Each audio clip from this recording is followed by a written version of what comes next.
এই জন্য অনেক ছেলে আছো বাবা, তোমাদেরকে বলি বাপ, আল্লাহ তাআলা যাকে যৌবন দিয়েছেন তাকে পূর্ণ শক্তি দিয়েছেন।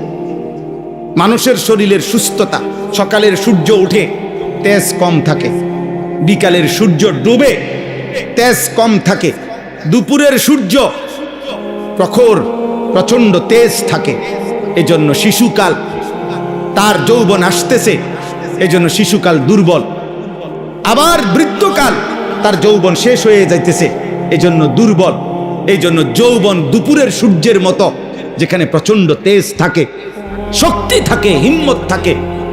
কমপক্ষে 15 থেকে 40, এই 25 বছর মানুষের মাথার চুল থেকে পায়ের নখ পর্যন্ত সারা দেহে, সারা অঙ্গে পূর্ণ শক্তি থাকে।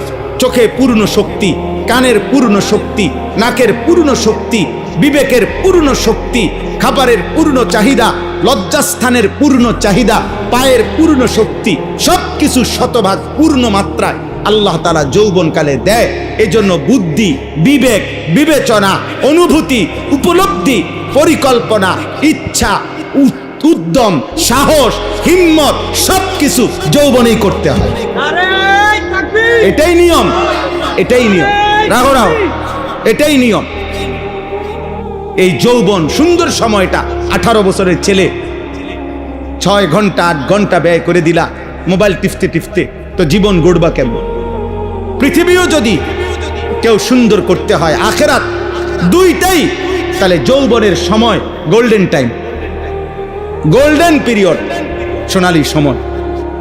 কেউ যদি নিজে নিজে ভাবে যে আমি আল্লাহ চাহে তো একটা ভালো চাকরি করব, ভালো একটা ব্যবসা করব, আমি ভালো টাকা রোজগার করব, একটা ভালো বংশীয় মেয়ে বিয়ে করব, একটা ঘর দুয়ার করবো ইনশাআল্লাহ, সমাজে একটা ভালো অবস্থান নিয়ে চলবো, তাহলে এই দুনিয়ার এই পরিকল্পনাটাও যদি কেউ করে, তাহলে তাকে যৌবনে তার সময়টা কদর করে মেহনত করতে হবে।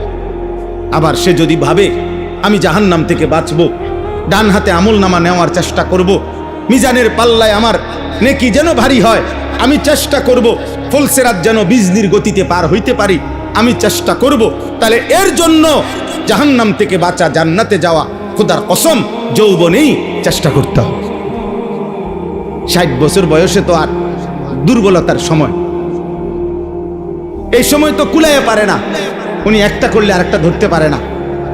ইচ্ছা থাকলেও বয়স্ক মানুষ তো হাজারো স্বপ্ন, ইচ্ছা বাস্তবায়ন করতে পারে না, বার্ধক্যের দুর্বলতার কারণ, দুর্বলতার কারণ।